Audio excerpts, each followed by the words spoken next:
Welcome to the Jersey Eats podcast, part of the USA Today Network, NorthJersey.com, and The Record. I'm food and dining reporter Matt Cortina. This is food and dining reporter Kara VanDooijeweert, and today we're talking about beef. Yes, we are. We are talking about steak, burgers, barbecue, all iterations of red, juicy meat. Beef now has a starring role in our nutrition. It's at the top of the upside down food pyramid. So we're supposed to be having it every day, I guess. That's the only way I can read it. Yeah, beef has such a following. People are literally naming their dogs Beef. Really? I got totally plowed by a dog named Beef the other day. I was sitting on the floor stretching in the gym after I was done, and this Beef came barreling at me, and it was looking at me dead in the eyes, Or I was like, it's going to stop. It wouldn't just run into me because that would be totally unhinged. Who would do that, right? No, it looked at me and he's not moving, and he ran me right over, and I rolled over backwards and then screamed a little bit, and then people were like, what happened? I was like, I don't know, Beef ran me over. Well, I got two things. Why is a dog in a gym? That's actually normal in specialized and independently owned gyms. Okay. Yes. Can I guess what type of dog it was? I get one guess, then we'll move on to the actual food. St. Bernard. Pitbull.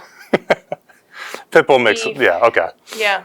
They're both beefy dogs. Yeah. And beef is great for this time of year. Beef, the food, not the dog. Well, I mean, beef the dog is probably fine or not fine at any time of the year. I'm sure his demeanor doesn't change. But beef now, the food, is good because it's winter. It's been pretty cold out.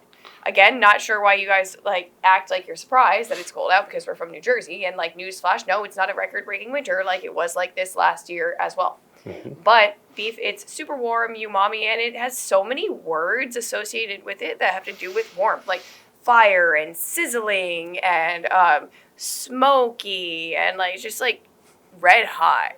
Beef is warm. It feels better to eat than it probably is for you. It feels like food for the soul, maybe not for the heart muscles. I don't know if beef is heart healthy. It's not really something I've really studied. I've eaten beef heart. That was fun at a burger spot one time, an Iron Burger. They did it with the black and blue style where they do the blue cheese and the bacon and stuff because you need a little bit of fat in that. But so beef heart actually is pretty lean. So if you eat the hearts, it's probably good for your heart. But I mean, it's not Cheerios. Beef tongue is not my favorite thing. You go to a taco place in California, probably around here. It's a thing right now. There is one in Sayreville that's doing it. Just a little tough. Not my favorite. Not my favorite. So. All right. So let's talk about some of the beef preparations, the beef moments to carry over from last week. Beef moments, beef expressions. The most ubiquitous are steak and burger. Where do you want to go? Those are the two bigger ones. So the one that performs the best, that is most requested by you guys on social media, is definitely steakhouses. And I don't know if it's that you guys really like steak better than burgers, or that you feel maybe in Jersey there aren't as many good steakhouses. But I do also hear a lot when you ask someone what their death row meal might be. Not criminals. Criminals answer some weird shit, like Q-tips or whatever. But, you guys or just general internet are always a juicy steak or a bone-in tomahawk. Seems to be that's the thing, medium rare steak seems to be everybody's special occasion or day before electric chair meal. I just cooked a tomahawk steak. It took 2 hours. I didn't realize it was so much work to do. Yeah. You have to reverse sear it, then throw it on the grill, and it takes forever because it's such a fat piece of meat that it just takes forever. All right. What are your go-to steakhouses? Now, I have heard River Palm Terrace is fantastic. It's on my list of essential restaurants. I will get there eventually. Your thoughts? Yeah, River Palm is great. I mean, that's actually one of the three I was going to talk about. So River Palm is right up there in the top. It's that's Edgewater. And I mean, there's really not much else I have to tell you guys about the background because you all already know. I mean, it's the Rutt's Hut of steakhouses. And yeah, it's super popular. I think one of the coolest things about River Palm is they also have elevated sushi too. So it doesn't really alienate any guests. If you don't love steak, go get a great sushi. And it wasn't it was recent. We definitely see sushi moment in the steakhouse right now. But River Palm was doing it way before that happened. I'm pretty sure River Palm has been doing that before I was born. So it's a wonderful pivot because steakhouse with seafood, fresh oysters make a lot of sense. But sushi, the colossal pyramid that they all do with Let's the oysters and the stone crab. Yeah. Yeah. But honestly, my number one steakhouse in Jersey right now, well, North Jersey, is the 130 Club in Tenafly. It is so cool. It's old Hollywood, like 1920s, like speakeasy theme. They're playing like straight up jazz music. It's probably the warmest building you'll ever be in. Like old like lamps and red like maroon booths. It's really cool. It's modeled after a restaurant in New York City called Fort Charles Prime Rib. And so they are known most for their like big 1 pound, it's like a 16-ounce slab of Queen's cut prime rib. It goes for $100. But the prime rib is the biggest. And then they do a French dip with the prime rib. That's very delicious. My favorite thing on the menu is a 42-day aged ribeye, bone-in. And they also do have a tomahawk as well. Everything there is good. But the vibe is fantastic. Just to point on prices, like beef is more expensive now, but you also know when you go to a steakhouse that like you're going to be shelling out a ton of money. So like for a big prime rib like that, which is my favorite cut, if I know it's going to be good, you kind of sign up for that when you go to a steakhouse. Oh, definitely. And if you want to see a visual on that, just jump onto North Jersey Eats. I posted it a couple days ago. Great visual video representation on that.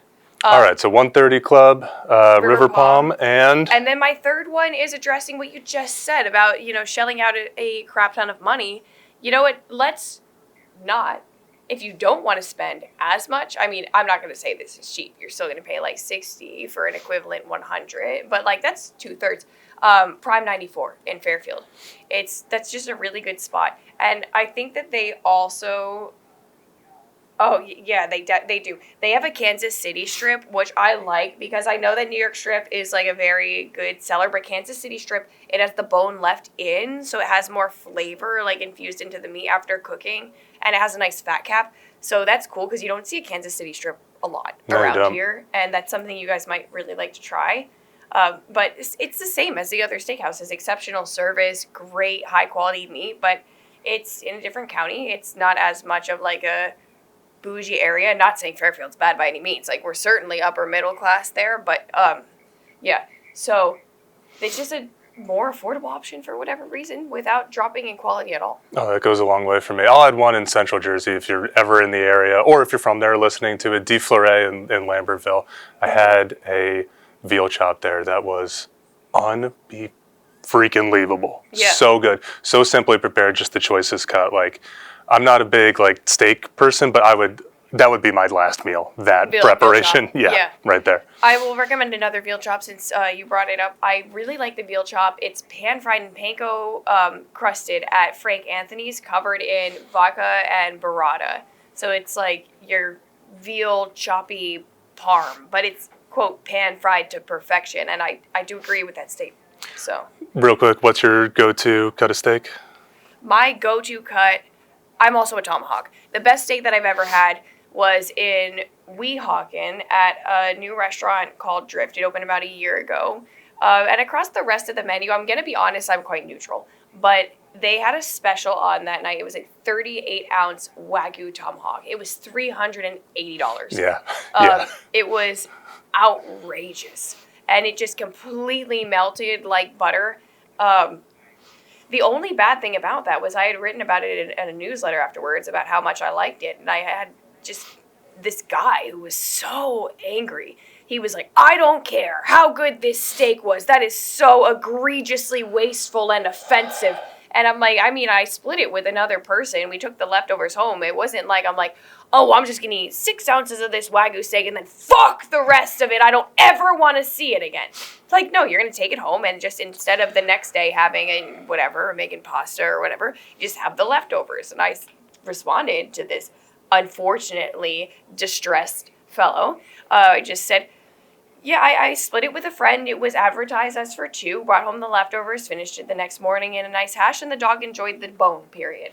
I don't have a dog, but like someone's dog. I gave it to my friend's dog. I learned this a long time ago. Don't fuss with what people want to eat. If you're a vegan, don't proselytize. Don't tell people that they're evil. He was not even vegan. He was I know, but like, too large just of a steak for one person. Stay out of people's kitchens. Yeah. Let them eat what they want to eat. My goodness. Yeah.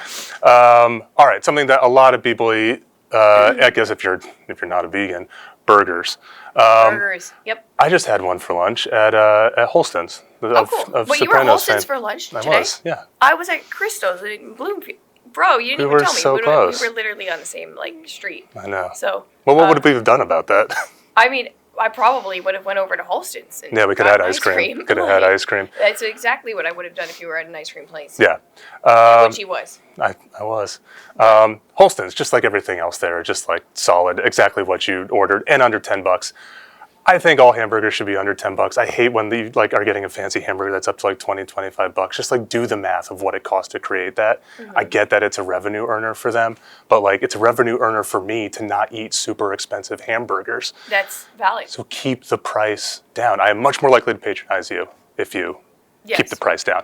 Anyway, that aside, where are some good ones regardless of price? Yeah, a good affordable one. I mean, right away for me, Steve's Burgers in Garfield. That is one of USA Today's top 40 restaurants in America last year. It's great. His signature Steve's Burger is patty bacon, Steve sauce, which is kind of tangy, like aioli, beer battered onion ring, and cheese.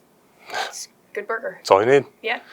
Even more simple than that, I like a bacon cheeseburger at Krug's Tavern as well in Newark. I know a lot of you guys like Krug's because if I post something else, you're like, no, Krug's. Yeah. And I'm like, I didn't say this is the best or I only eat this one. I'll just be like, oh, look, burger. And then you guys are like, no, Krug's. And I'm like, I don't know when it became an argument. It doesn't. It doesn't have to be, but yeah. Krug's is exceptional. I like that when you just get the plain burger. It's a very Ron Swanson approach. It's a beef patty on a bun. I cooked it. You can put ketchup on it if you want it. Mm-hmm. The end. Yeah. And it's freaking delicious. You order a medium, it kind of comes out almost rare, but mm-hmm. it's just so good. There's allegedly no seasoning on it. It's just the flavor of the beef. And it's so big. It's so wonderful. Love great. Krug's. And I also love Joyce, who makes the burger. Shout out to Joyce if you're out there. So let's go back really quick. Saying Krug's burger comes out pretty rare. Same with the Steve's burger, I feel as well. A lot of times you guys comment. You guys get actively angry if something is rare. You will comment and you're just that's bloody and raw and disgusting. But the thing is that if you think about it, if I ate it 24 hours ago, by the time you're seeing it, I'm still alive. That's right. So we don't have to worry about that. So next time, just forget it. It's fine. If that's not the way you would eat it, that's okay. You didn't have to. I've eaten some dicey colored beef before. Mm-hmm. I've never gotten food poisoning from that. Chicken, hell yeah, I've gotten food poisoning from all the time. That's the devil meat. Yeah. Is chicken. Beef, I think it's generally pretty safe. It's generally safe, yeah. Beef. Although I am not a doctor or a health official, so use your own judgment in your nose. I mean, if you're going out for hot pot or Korean barbecue, that's given to you raw. You can cook it yourself at the table. Versus if you are ordering something like pork, they generally tend to do it for you, still tableside. But it's accepted that beef is something that's safe. Should the quality be good to eat raw? Like a beef carpaccio or something. And I think... with a raw egg on top. Oh, for sure. Oh, yeah, there's a Wagyu tataki at Saddle River Inn, which comes with a quail egg on top. That is very, very delicious. It's air and land at the same time. It's two components of Avatar on the same bread. That is a good little appetizer. Any more burgers? Yes. Okay, so yeah, obviously if you don't want a super thick burger like Krug's or Steve's, which generally I actually don't like as much unless they are amazing, as in the other two. A great smash burger, this is such a sleeper, but Bun Buddies in Woodridge, maybe it's just because I'm not from the 201, I'm not a Bergen person. Surprise! Even though you guys guessed that I live in Leonia, but that's fine. But yeah, so Bun Buddies, I don't know if it's just I don't live there, but it's super well seasoned, really crispy and fresh toppings as well. Just delicious. He had the chef owner there had serious stint in Manhattan fine dining before, and the burger you get is definitely to the quality of that. So I love that. And then a staple that's been around the block for a while is the Committed Pig in Morristown and Summit. And then they have one in Manasquan as well, which is the original, and that one has booze. they have the fig brie burger. I think it's just called the brie burger, but it's fig jam, brie, and applewood bacon, double patty on a brioche. That with the side of sweet potato waffle fries, and that could be my death row meal. That is a very good sandwich. Do we want to address the elephant in the room when it comes to little tiny slider burgers that are famous in North Jersey? Me and Matt don't like white manna. It kind of sucks. It kind of sucks. And before, it's definitely something I treaded lightly about saying because I thought, not that I'm alone, because I know other people can't be that blind. I've seen the comments. I've seen the Reddit comments. I've seen the reviews. People are really, really mean to people who don't like white manna. Yeah. And I think, I just think that the patty to me is dry. And the fries are underwhelming. I think the thing that impressed me the most about white manna is the fact that I heard that recently they are going to legitimately move white manna, the store, down the block. They're going to lift it up and they're going to move it because something happened where, I don't know, and they were told, I guess, to close or whatever. And they're like, F you, we're going to move. And you know what? I think it's really impressive that they're going to lift their restaurant up and they're going to move it. That's impressive. But the burger, I don't find that impressive. Especially because you have to wait. It's like a really cramped seating area. I wanted to love the burger because I knew you didn't like it. And I wanted to be contrarian and like it. And it just did not live up to any of the hype. It's not terrible. If I was drunk, I would crush a dozen of them like White Castle. But I do like White Castle. I'm not putting them on a pedestal like some people want to. Yes, but right under burgers, another popular beef dish would be the cheesesteak. And we don't need to spend too much time on it because I know I touched on it last week. My favorite is Senator sandwiches in Sparta. It has poblanos on it, which is nice. But also got to shout out Christo's because that's in my top 2 as well. In Bloomfield, the new school with Cooper and grilled onion. That's it. People go nuts for Christos. He has a Christos in a box here right now because I brought him one. So he's going to try it as soon as we're done wrapping here. And we'll see. Meatballs. I mean, geez. Yeah. We got like a minute left in the podcast. You just opened up a whole can of worms. 3 minutes, according to our producer, Paul. All right, quick. Tell me where to get meatballs. Jimmy's Family Kitchen in Verona. Those I actually wrote down. I was like, I think this is just the best meatball of all time. It's the consistency almost of like the IKEA, like Swedish meatball, super spongy and moist. Like you could just throw it in a cafeteria and, it just bounce to the ceiling. Just really delicate. I really like Kinchley's meatballs, which totally shocked me because I didn't go there for that. I went for the bar pie. And then the ones at Barcelona's in Garfield are like very good, but the sauce is just like this thick tomato sauce with some lemon juice on it and it wakes everything up. Yeah. I could eat that all the time. Yeah, and if you want the largest meatball in New Jersey right now, that's at Laboratorio Kitchen in Montclair. When it comes out, it looks like a volleyball. Like you can literally draw a face on it and do the scene from Castaway. It's actually that large. Is it moist on the inside? Oh, yeah. I mean, I guess at this point it would be a meatloaf, right? Yeah, it would just be like a meatloaf. But it's still pretty impressive.